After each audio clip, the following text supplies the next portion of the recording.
Hey, good morning. My name is Rob. I am that developer dad, and I am talking about software engineering principles and things that I've figured out and picked up during my many, many years of writing software for a bunch of companies, large and small. And I'm doing that by building a demo application, or not really a demo application. I'm building a real world application that is going to help me run my Dungeons and Dragons games. My players are constantly asking me about details for random people that their characters will meet on their travels. And I am really bad at ad libbing. So I figured, hey, let's see about maybe building an application that can get me some of those details very quickly and on the fly. So far, we've built an engine class, and that engine is in charge of all things dice. And spoiler, we might extend that a little bit to shuffling cards or just picking random numbers within an arbitrary range kind of thing. We might have need for that very, very soon. We've also fleshed out a pretty robust view of what I might need to know when I'm running my game about these townsfolk that my characters or that my player characters run into. And I've started implementing some of the source items from which will generate these random townsfolk based on the Dungeons and Dragons 5th edition system reference document. That's the version that's been published under the Creative Commons license. So I can use that material legally as long as I give Wizards of the Coast credit for it. I've done that in a license file that's attached to that particular assembly. Now we've got all these pieces, and it's time to start thinking about how we're going to get them talking to each other. And for that, if we want to do it right, and if we know the right way to do something, there's no excuse for us not to do that right away, like the first time we write the code, rather than going through the dogma that surrounds some development practices like test-driven development, where you write your test and then you just blast some code into the file that is being tested. And yeah, it's going to fail, so you tweak the code until it works, and then you refactor it until it's right. If I know how to do it the right way first, I would just as soon write that code using the proper techniques right away, and it saves me that refactor step. Um, a harsh term for refactoring when you could have done it right the first time. I call that waste, and I'm not a big fan of waste, especially when somebody else is paying for my time, or especially when I'm paying for my time. So rather than directly reference these external sources from the townsfolk manager, or perhaps even doing the work right inside that townsfolk manager, I want to delegate the actual code activities, those functions, off to the components. And rather than having the townsfolk manager say, okay, I need the D&D 5e rules, I am going to create a new instance of that rule set package and just handle everything directly by itself, I want to set up my application so that I tell the townsfolk manager, hey, we're going to build a random, we're going to generate a townsperson or a non-player character, and this is the rule set I'd like you to use for that. And then I'm also going to say, and this is how I would like you to access that rule set. And I'm also going to say, when you need random numbers generated, use this component. And that's getting into the principle called inversion of control. And what that does is it means the core component, or the component that is doing some work, that needs to perhaps delegate a part of that work off to something else, would, instead of directly creating that something else, is provided that something else through some sort of IOC container. IOC stands for Inversion of Control. There's all kinds of them. There's AutoFac, Unity, Castle, Windsor, Simple Injector. All of those things handle inversion of control. And doing a deep dive on those things is way out of scope of what I'm trying to do right now. Another part of this is the dependency inversion principle. And that's sort of a restatement or a narrowing of the inversion of control concept, where instead of having one large class that has all the functions that do all the different things that might need to be run, we would separate those different functions out into separate components. And if you look at the code base, we've already started down that road where we've got our manager, which is really just sort of a coordinator or an orchestrator for the activity of building a townsfolk. And then we've got our dice engine, which is in charge of rolling dice and giving us the results. And then we've got our RulesetAccess, which is in charge of giving us access to the data that we're going to use while building a non-player character. Now, with the dependency inversion principle, that requires some abstraction. And for that, we use interfaces to describe the behavior as well as the inputs and the outputs of that a particular component provides. And you've already seen us coding interface first. That's a habit I got into a long, long time ago, where when I'm building a new system or I'm reworking an old system into a more modern framework, I first identify the behaviors, and I identify the inputs and the outputs to those behaviors. You saw us do that in yesterday's streams, where I created a RuleSet. And the idea here is you have the code entities that depend on some behavior existing, code against an abstraction or an interface of that behavior rather than the concrete implementation. And what that does is it gives us the ability to, if we come up with a better implementation or a different implementation, as long as that new implementation satisfies the same contract, then none of the code that depends on it has to change. And that's a very powerful concept, and it gives us a lot of flexibility and agility for our systems. And then finally, of course, there's, well, how do we do this? Well, first, we have to design our systems interface first or abstraction first. That abstraction may use different terms in different programming languages or different frameworks. I believe Swift uses the concept of a prototype or a protocol. I believe Java uses the interface and implementation terminology. And in .NET, we definitely use interface and implementation. I can't speak to Python or JavaScript. I don't know enough about how those languages work to be able to speak on them intelligently.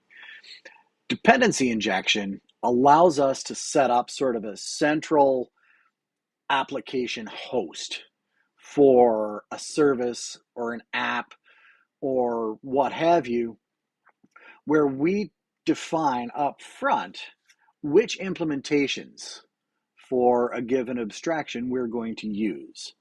And then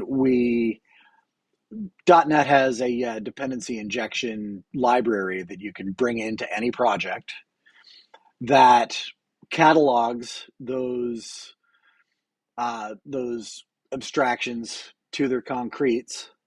And then when we spin up an instance of some class that depends on one of those things, it'll automatically inject that for us. And we're going to use that in our townsfolk generator today. But it's a heady concept. It's very hard to wrap your brain around if you haven't done it and you haven't seen it and it's not been explained before.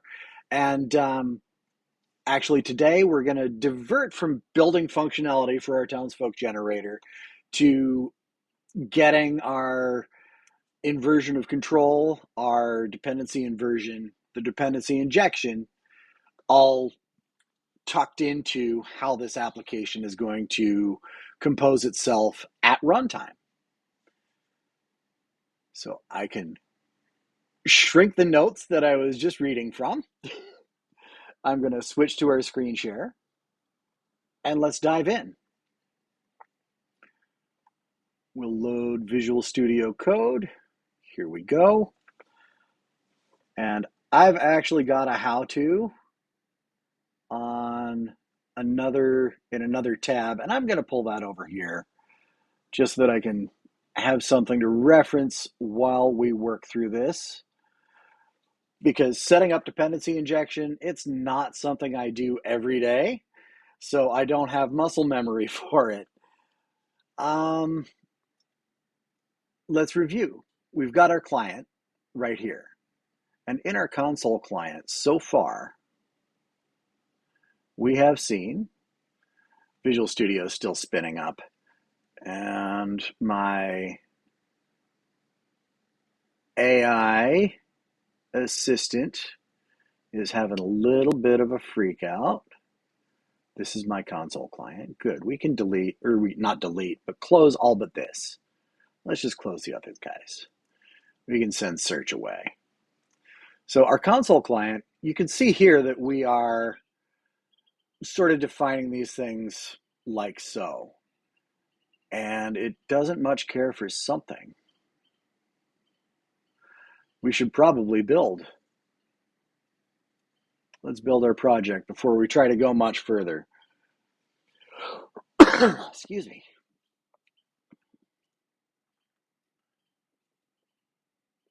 Do all of these things still exist? Yeah, they appear to. Is it in the right? Yeah, game tools, contracts, townfolk. Okay, good. Why are you complaining? Using directive is unnecessary. Bite it. Are we using implicits? No, we are not. Do we have our projects referenced? Why can't it find it? Oh, it's still building. It says it's still building. Close that, reopen it. Here we go. Why? Why are you being a fool? No. What's this complaining about? Generate interfaces, convert to top-level statements. No.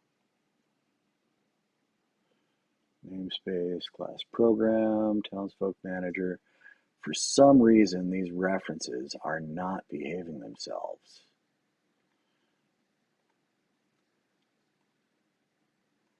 Can I come in here? No? Why are you being foolish?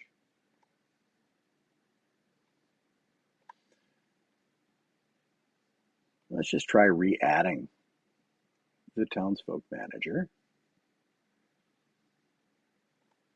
And we'll try re-adding the 5e SRD. And it's still playing the fool.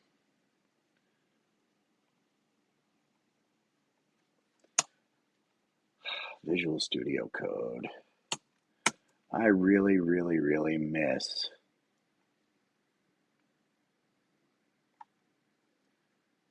let's clean this. And it's still cleaning. Rebuild.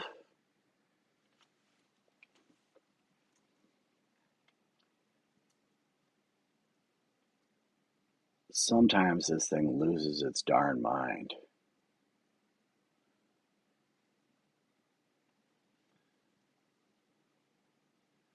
Okay, so it's doing all that stuff, framework, PDB, generator, all that stuff,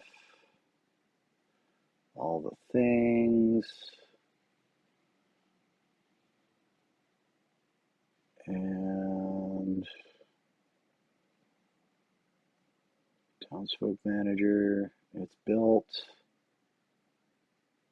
Typer namespace, species 5e provider could not be found. That's fine, we'll get that fixed in a minute. I think we might have to go into the project file. I hate editing project files. It's terrible. But before we do that, let's try using game tools dot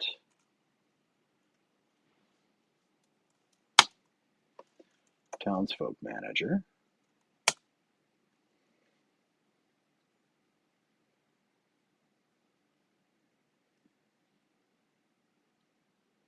there a quick fix?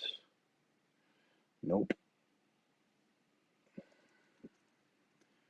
All right, we'll do this one thing at a time. We'll try building that.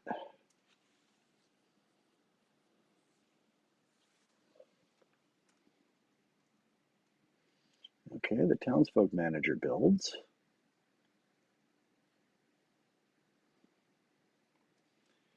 Fine.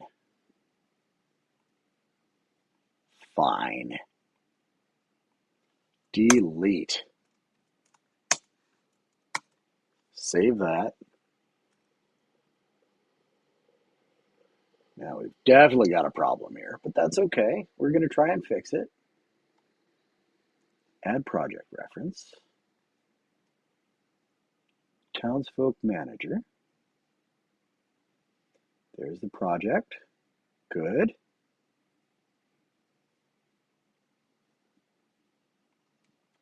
We also need using the contracts. Excellent. And now we need to add another project reference for our specific rule set. Using game tools dot RuleSet dot that. Save.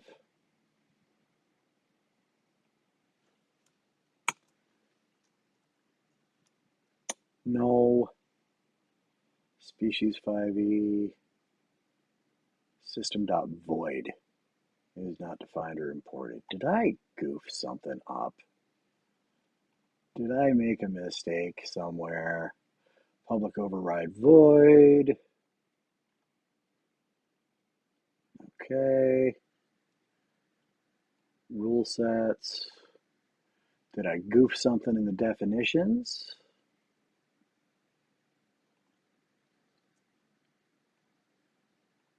Species data. Okay.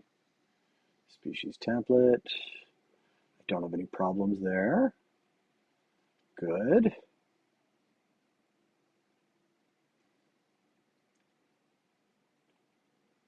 What are you talking about? Predefined type system.void instead of a type. Okay, peculiar. None of this was happening when last I looked at this code. I want to go to this implementation. Public species 5e provider, good. And I think I see my problem.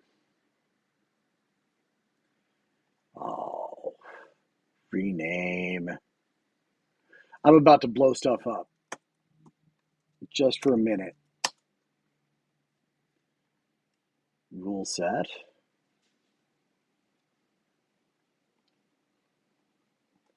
Got to rename this symbol.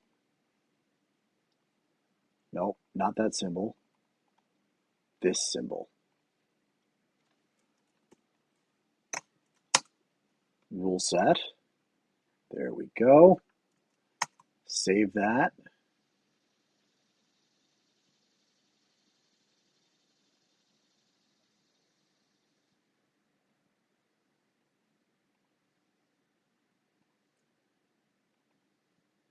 There's this.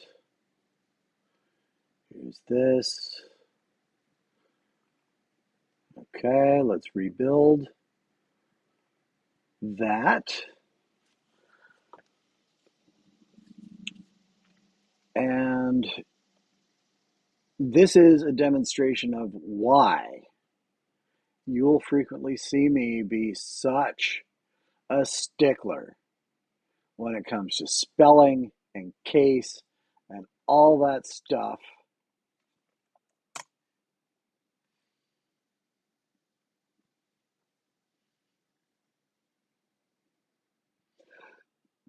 RuleSet D&D 5 ESRD. That probably does not live down here. Let's come up here. I lost my project reference. We'll re-add it. Add project reference.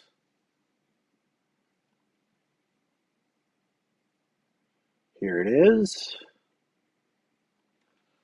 And we can once again build.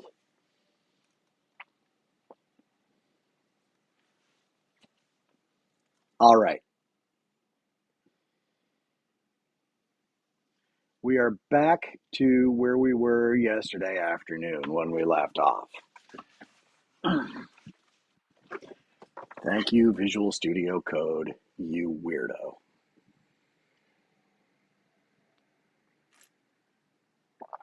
Let's talk about dependency injection. Well, the first thing we need to do, because this program class is about to change significantly.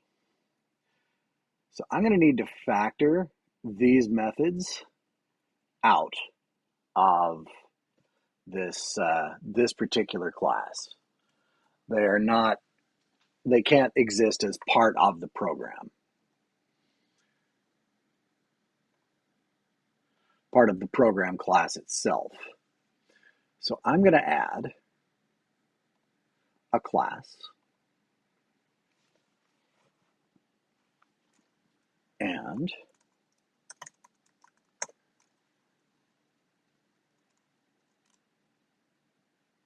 generator console. All right, we've got that. And we're going to pull these, all of them, up into our generator console.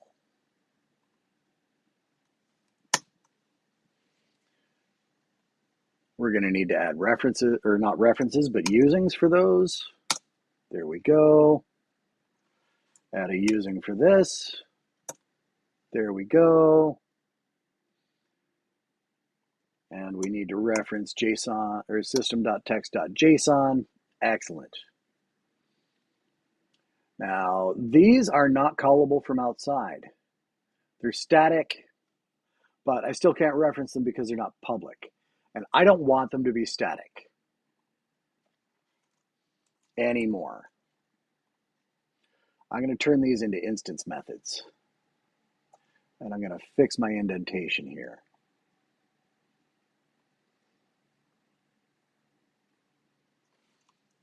Boop that out a bit. And we're going to change static to public. And we're going to change this one, print. We're going to leave this one just private to the class. Away. All right, now I don't want to pass the townsfolk manager into this method. Well, no, I suppose I could.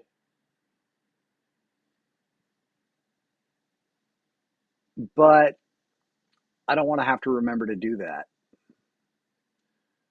So we're going to get rid of that. We're not going to completely get rid of it. We're going to cut it.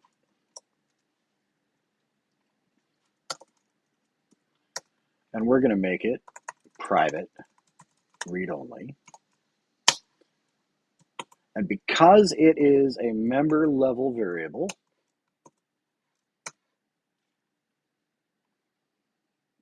we're going to add an underscore.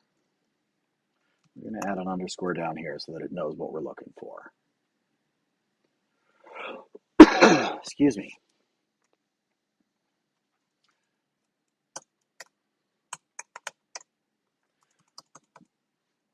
CTOR, give me a constructor.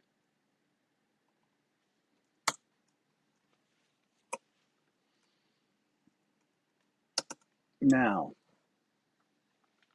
this is the opposite of dependency injection.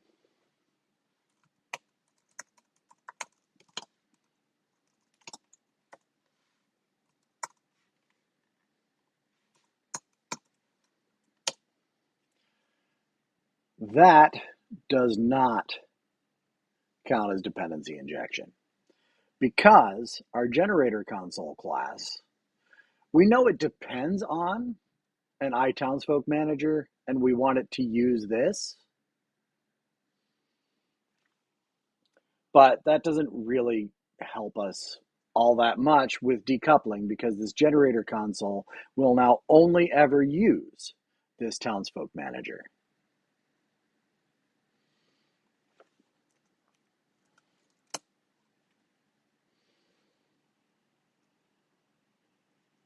So what we're going to do is we're going to add that as a parameter.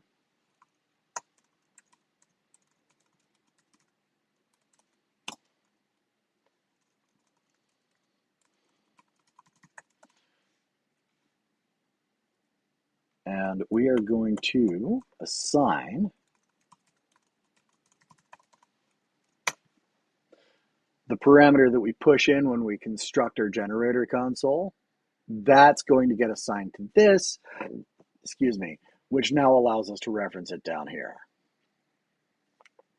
And we're going to do the same thing with our species 5e provider. I want to go to the implementation of this, and it implements species data. So let's go to this definition.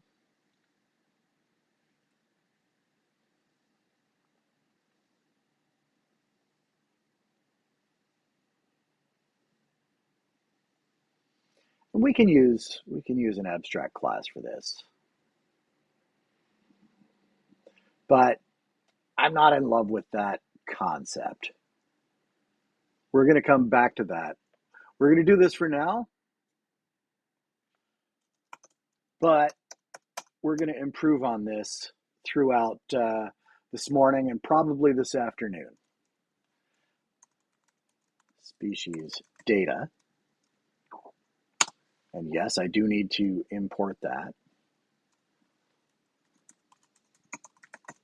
Species data.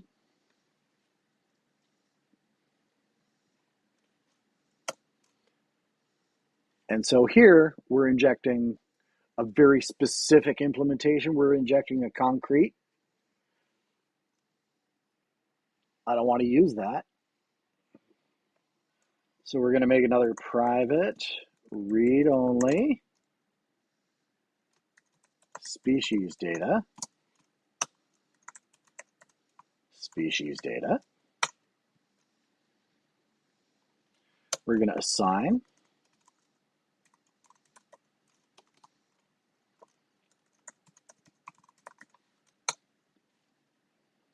we're going to get rid of this. Goodbye. And use species data.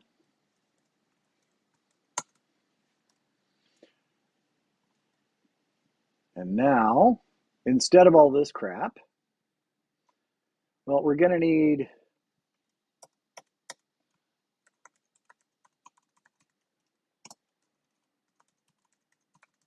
we have to define it out here. New species 5e provider. So we now have concrete instances of our abstract concepts. Var app equals new generator console. We're going to pass those in. We pass in our concrete implementations of our abstractions. And now we're going to go app.test npcgen, and then console.writeLine.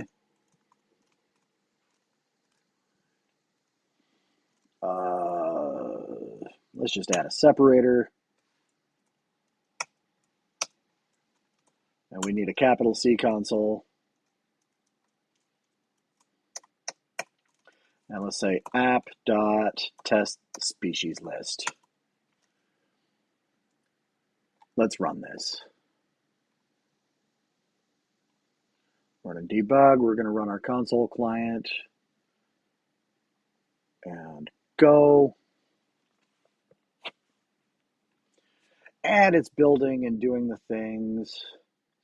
And this is sort of a hard-coded version of dependency injection. It's sort of doing it manually.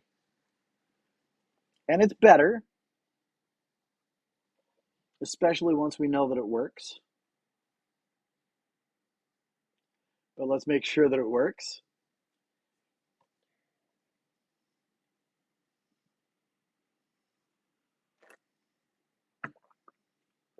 And we have our generated test NPC with the hard-coded ELF, and we list the species that we know about. Not bad. Not bad at all. Now, our application is not going to be, or rather our townsfolk manager is not going to be talking directly to the RuleSet specific resources. Instead, we're going to push that resource, the specific actual concrete resource that contains the 5e rules, into our RulesetAccess component. So let's start refining that now. We'll come back to the generator console concept and our console app in a few minutes.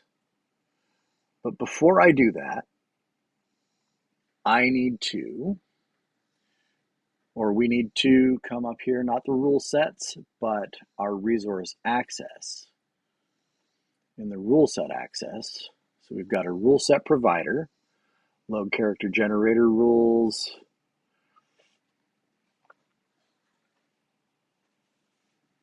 and so what does that actually mean? Come into our contracts, we've got characters, RulesetAccess, load character generator rules, our characters, generator rules. So a rule set is nothing more than basically a database of rules expressed as code and expressed as data. So generator rules, choose species template, all that stuff, get species, so on and so forth.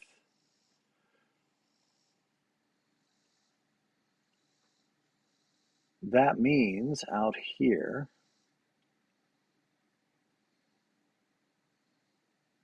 we need to implement some way of organizing all of this stuff.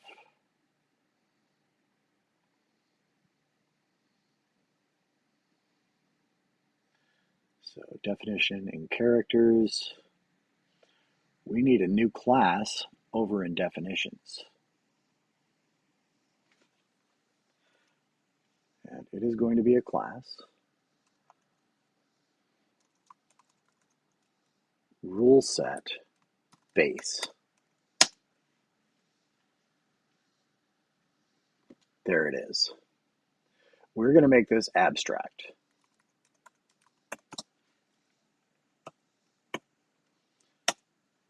And why am I not doing this as an interface? Why am I doing this as an inheritable class when inheritance is kind of fallen out of favor it's kind of fallen out of fashion in favor for composition? Well, a rule set base is a almost concrete concept. And all a rule set is it's a collection of information about a role-playing game's rules. So we are going to public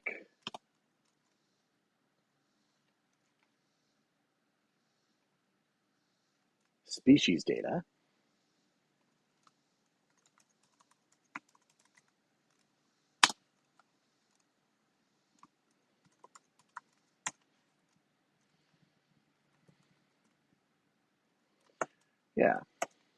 and we're going to say get private set. Give that a semicolon. And we're going to make that private because we are going to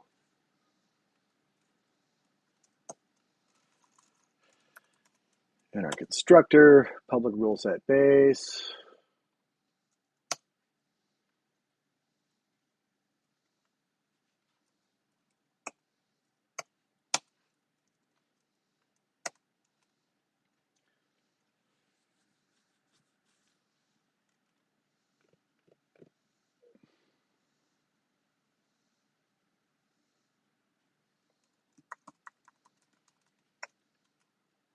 Initialize, no, we're not going to go there. For now, public protected void register species data. We're going to accept species data as a variable.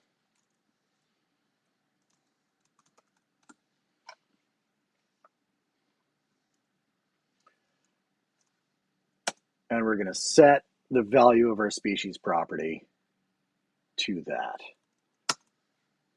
Rule set base.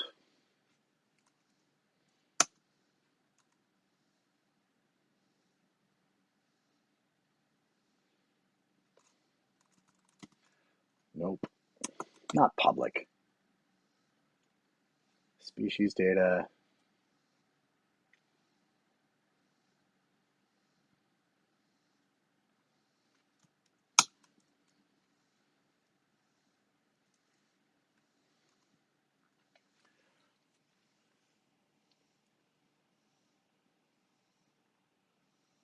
No, we're not going to pass this in. We're going to create this as a protected abstract void register species data. And we're going to make it a protected set. There we go. That's much better. We're going to get rid of that.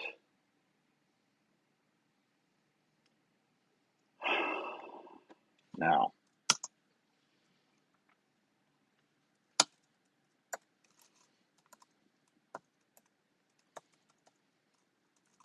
public bool is initialized,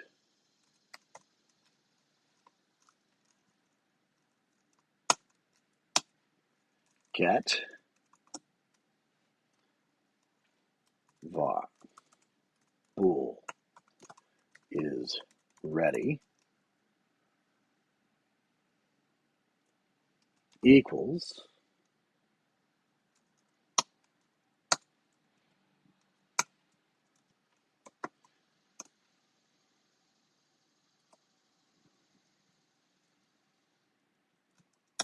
and here is what we're going to do. We're setting up for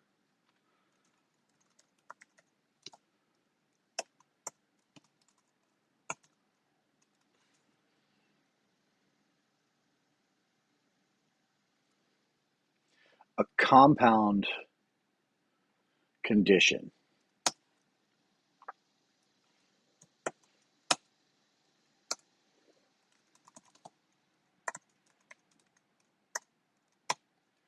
So as we add more data classes to our rule set, we're going to add them as nullable, and we're going to add conditions where we test for null on the is initialized. And I don't like is initialized, that's a little too techy. So let's rename this symbol to is ready.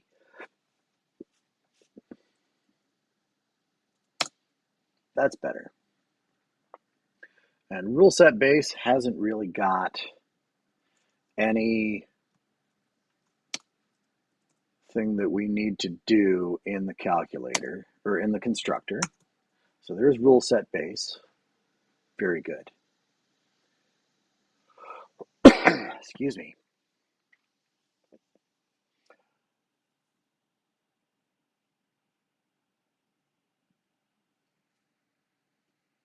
And we're going to come down here to our specific rule set.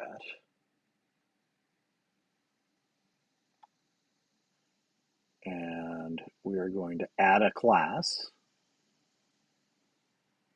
called a RuleSet provider 5ESRD.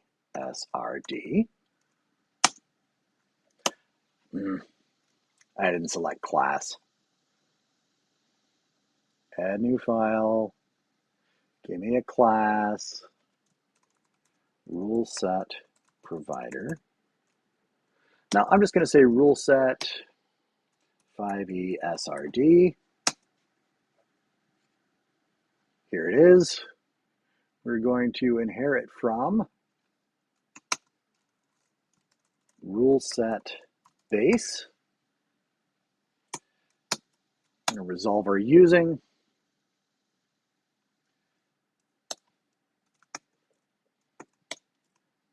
Get rid of this top level thing. Although I did some reading on these flatter file structures last night, trying to see if my gut dislike for this particular file format is actually valid. And you know what? As far as this part goes,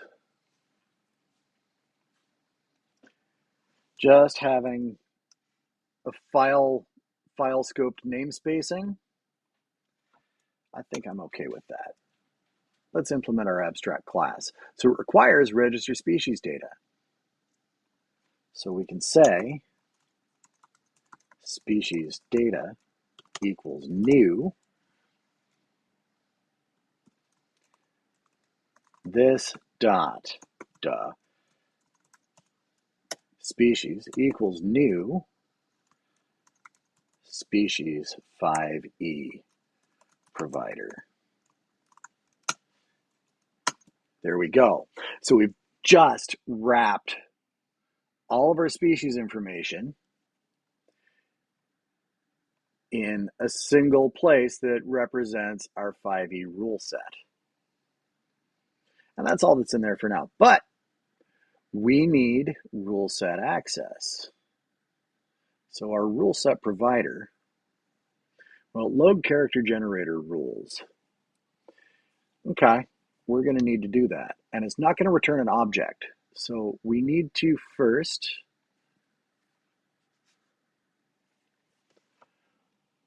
change this object to RuleSet base. And let's import that from definitions. Load character generator rules.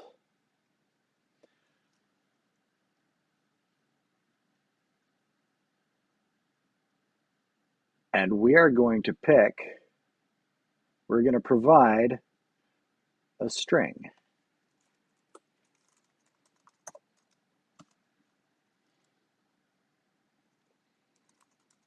RuleSet ID.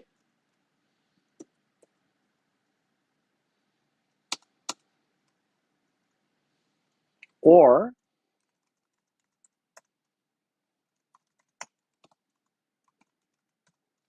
load. We're not going to load character generator rules. We're going to load a whole rule set.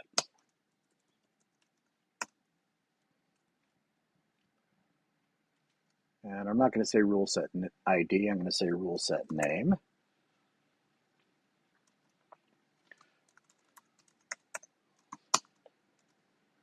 From assembly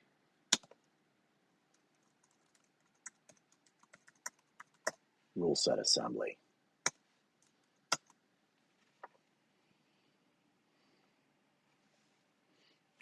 Is that how I want to do this?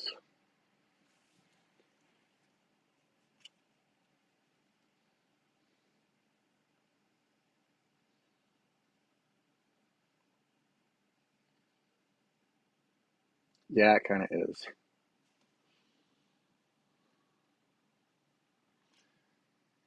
It definitely is. RulesetAccess.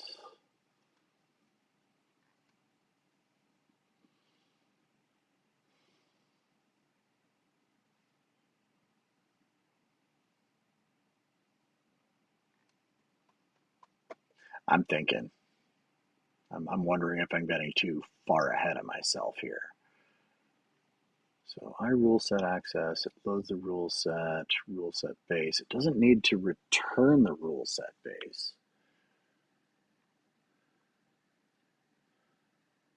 Because we're not actually going to be operating against the RuleSet directly out in our manager. Or are we?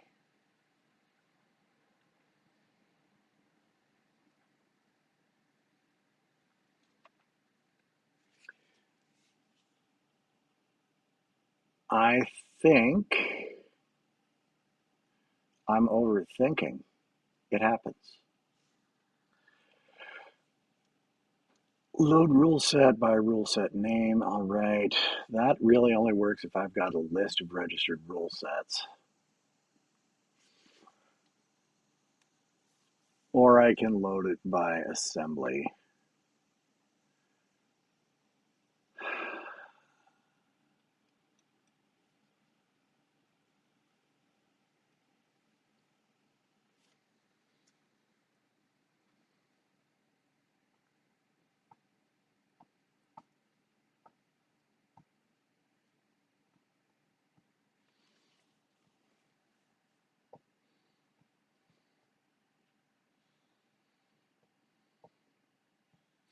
Thinking.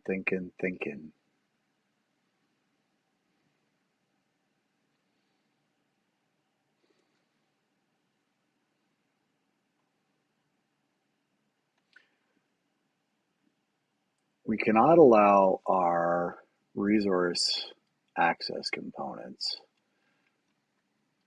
to reference or communicate with anything further up the stack. They can reply to calls from managers and engines,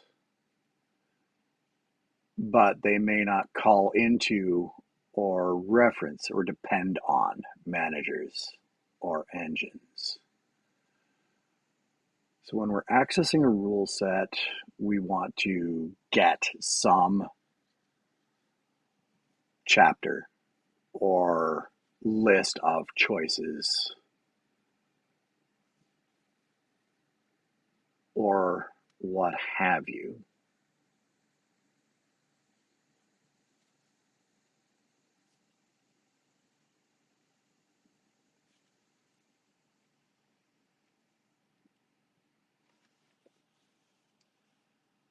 So what kind of things do we want to do with, say, species in terms of this? RuleSet 5 ESRD.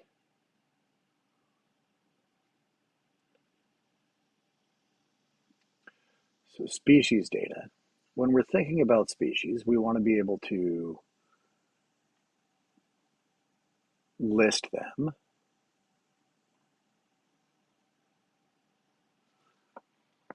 So that does our list options or get options.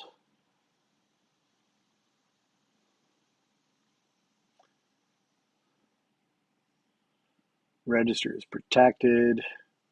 Eventually we're going to have load option data.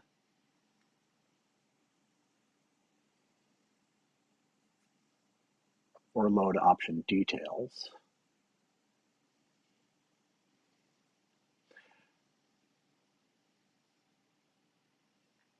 And a species is one kind of option or a choice.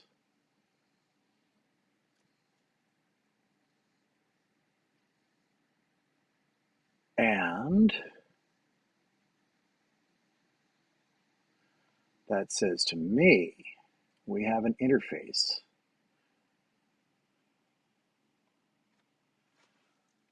I, choice provider,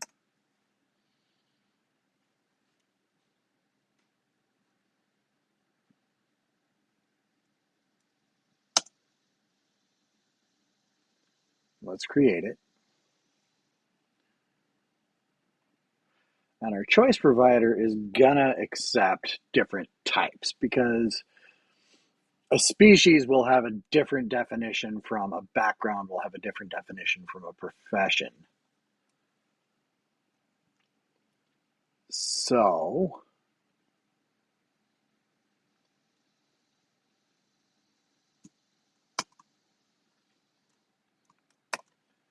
I choice provider of T.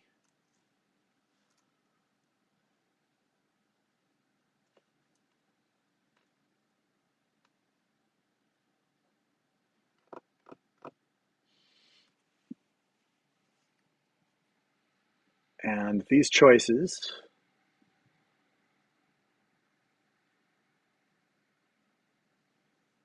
and I don't like the name choice provider. We're going to change that. But definitions, we need a new file, and it's going to be a class, and it's going to be game option base.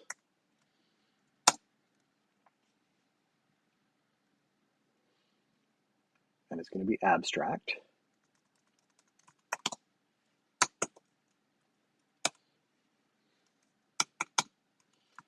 Defines the absolute minimum shared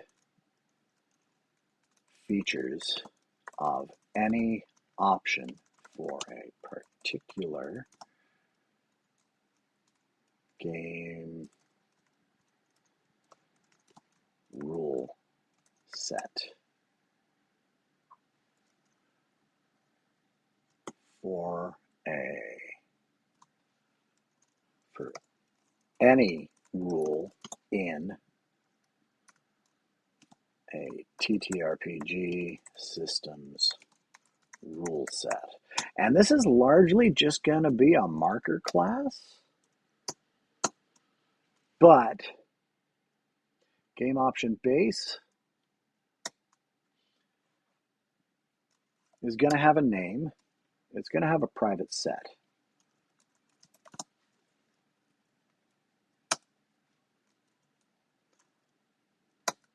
Protect game option base string option name.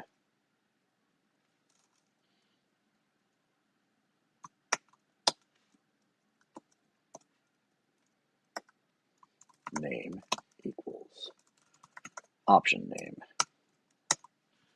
Okay.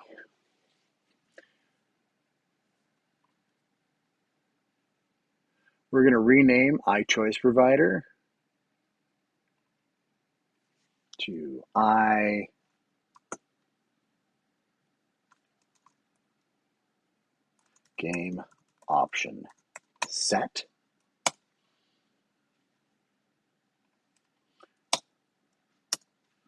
And we are going to have string array list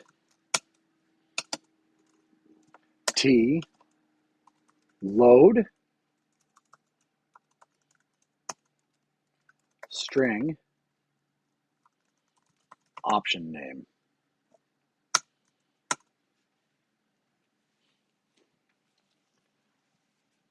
And our game option set is going to be implemented by species data is totally going to implement game option set of species template. What are you complaining about? Okay, it just doesn't implement. We're going to fix that. Implement the interface. So list, we're going to take this right down here, and we're going to drop it into here.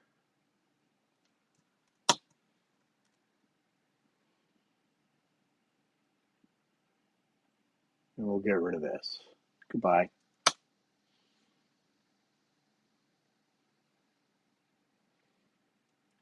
And we probably also need to implement load.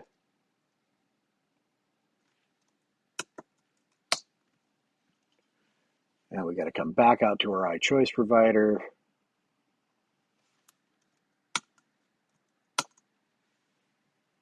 There's that. Species template is going to become nullable. Var return equals species templates. First to default x.name equals option name. And first to default, it will return the first member of the collection that matches our predicate here, or null if it can't find any. So there's that. So now we have an iGame option set of species template.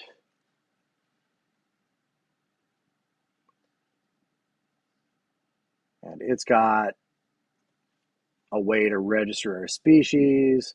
It's got a way to collect our stuff. Okay. Save.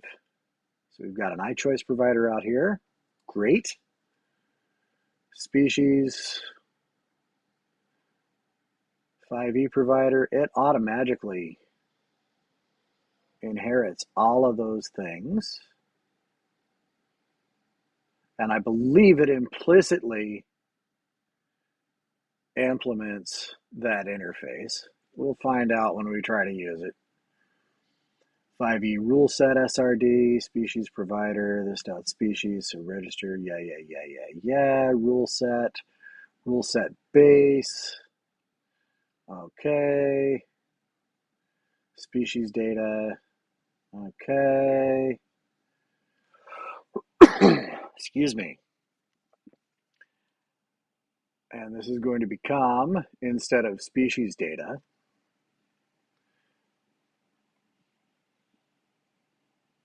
it's going to become an iGame option set of species template.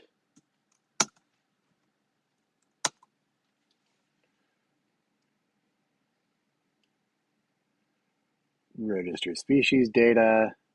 Okay. RuleSet base. This dot species is an iGame option set of species template. That's a species 5e provider. Save it.